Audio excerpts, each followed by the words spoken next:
نے لیا. تو حضرت عثمان غنی نے کیسے قرآن پاک جلا دیا اور اپنی جو ہے وہ اس کو ترتیب دی. آپ کو پتہ ہے یمن سے ایک بندہ آیا تھا اور آ کے حضرت عثمان غنی کو کہا کہ وہ لوگ جو ہے وہ کاروبار میں مسئلہ کر رہے ہیں اور دین سے پھر رہے ہیں.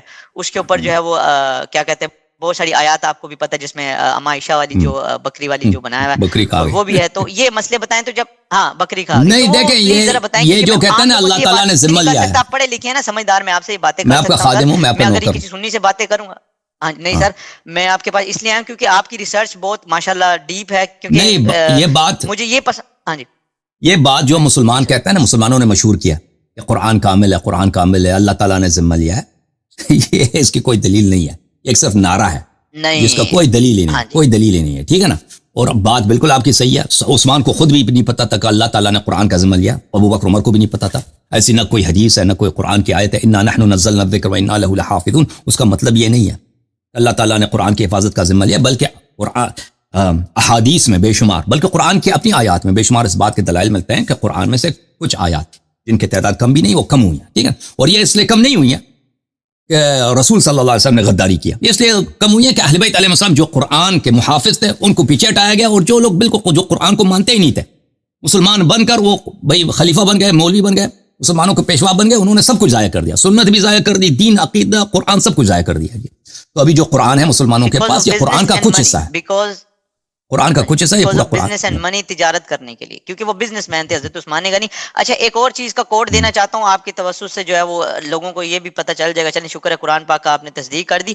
کلمہ جو ہے وہ لا الہ الا اللہ محمد رسول اللہ, اگر میں جہاں پہ غلط ہوں گا سر آپ کی دین کی ریسرچ میں سے زیادہ ہے, میں نے اس لیے کہا تھا آپ سے میں سیکھنے آیا ہوں, اگر اس میں میری ریسرچ تھوڑی غلط ہے تو مجھے صرف میں تصدیق کروانا چاہتا ہوں آپ سے. جو کلمہ ہے لا الہ الا اللہ محمد رسول اللہ قرآن پاک سے کہیں سے ثابت نہیں ہے, اس میں ٹکڑے آئے ہیں. ٹھیک ہے ٹکڑے آئے ہیں, لا الہ ایک جگہ پہ آیا ہے اور یہ ہاں جی یہ کلمہ جو ہے وہ لیا گیا ہے ایکچولی توریت سے لیا گیا, کیونکہ پروفٹ جو تھے وہ توریت کی بہت زیادہ مطالعہ کرتے تھے, مگر آج کے مسلمان کو اگر توریت کا مطالعہ کرو تو اس کے پیٹ میں مروڑ پھٹ جاتے ہیں, اس کو درد ہونے لگتا ہے. تو خیر مجھے اس سے فرق نہیں ہے کسی کے درد پھڑے یا جو بھی ہو.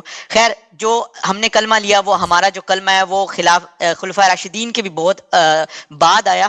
مروان بن حاکم جو ہے وہ دمشق کے جو ہے وہ لیڈر تھے, اس کے بعد جو ہے عبداللہ ابن زبیر سن آف اسما, ٹھیک ہے جی, سن آف اسما جو تھے انہوں نے جو ہے فائٹ کرنے کے لیے ان سے عبد المالک نے جو ہے وہ جو ہے ان سے فائٹ کی, مگر ان کا جو عبداللہ ابن زبیر کا جو سلوگن تھا یعنی نعرہ تھا ان کے جو جھنڈے پہ لکھا ہوا تھا وہ تھا محمد رسول اللہ, مگر ان کو ہلاک کرتے ہیں جی عبد المالک. ٹھیک ہے جی, عبد المالک جب ان کو ہلاک کرتے ہیں تو جب ان کو مکہ میں جو ہے وہ ریاست اپنی قائم کرنی ہوتی ہے تو وہ دیکھتے ہیں کہ لوگوں کے اندر جو ہے نا وہ محمد رسول اللہ کا جو نعرہ ہے نا وہ بہت زیادہ بلند ہے, تو اس کو ختم کرنے کے لیے ان کا جو پہلا جو سلوگن تھا لا الہ الا اللہ, تو انہوں نے اپنے جھنڈے کو کمپلیٹ کیا اور اپنا سلوگن ایک نعرہ یعنی لگایا کہ لا الہ الا اللہ محمد رسول اللہ.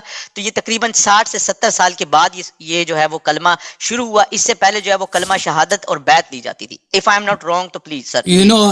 دیکھیں مجھے جماعت عمریہ کا اس مسئلے پہ میں نے ریسرچ نہیں کیا کہ اہل سنت کے ہاں اس کے روایات کیا ہیں, لیکن شیعہ احادیث میں تو یہ تو بہت ثابت ہے کہ مکے کے زمانے سے رسول اللہ صلی اللہ علیہ وسلم کے پاس یہی ہوتا تھا کہ مسلمان بننے کے لیے, ایمان کے لیے رسول صلی اللہ علیہ وسلم کی اللہ کی وحدانیت, لا الہ الا اللہ, رسول صلی اللہ علیہ وسلم کی رسالت اور اہل بیت طاہرین 12 اماموں کی امامت, وہ عربی دنیا میں پیدا بھی نہیں ہوئے تھے تو ان کی امامت کی شہادت دینا ضروری ہوتا تھا.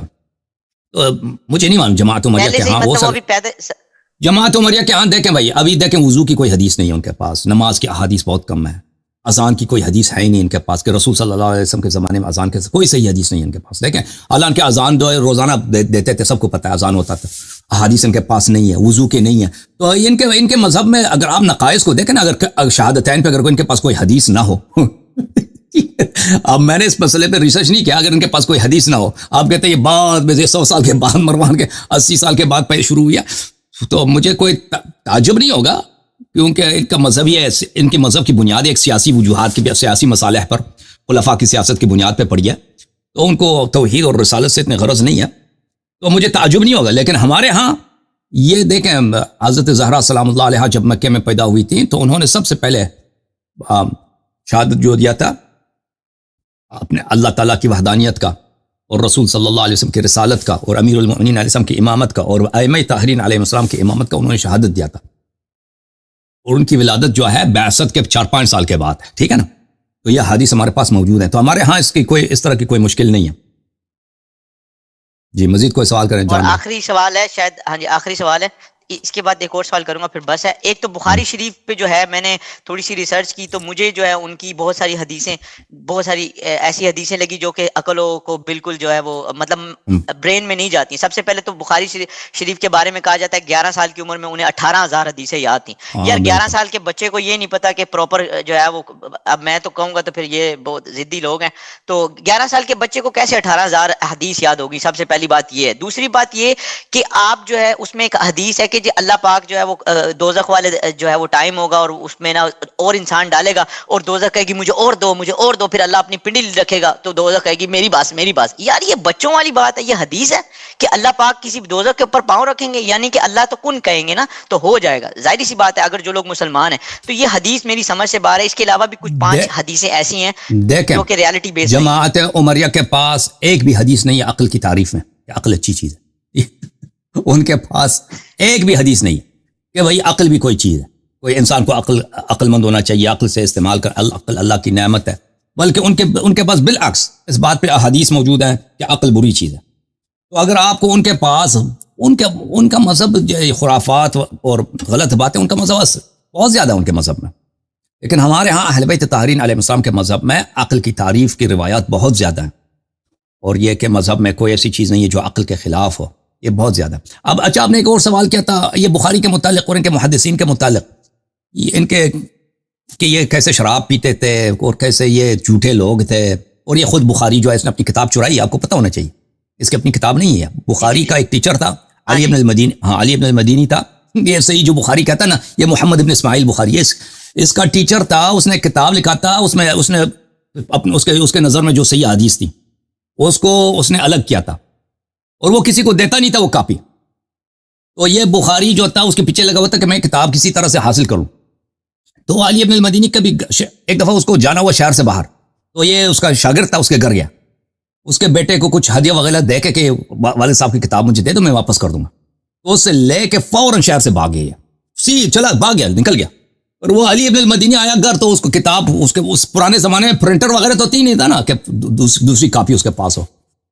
تو وہ بیچارہ بہت پریشان ہوگا، بیمار ہے، اسی بیماری میں مر گیا کیونکہ اس کے شاگرد نے کتاب تو یہ تو پھر یہ ادھر گیا تھا نا، یہاں سے عراق میں تھا، یہ حجاز میں، یہاں سے بھاگ گیا تھا، پھر گیا تھا ایران نیشابور میں.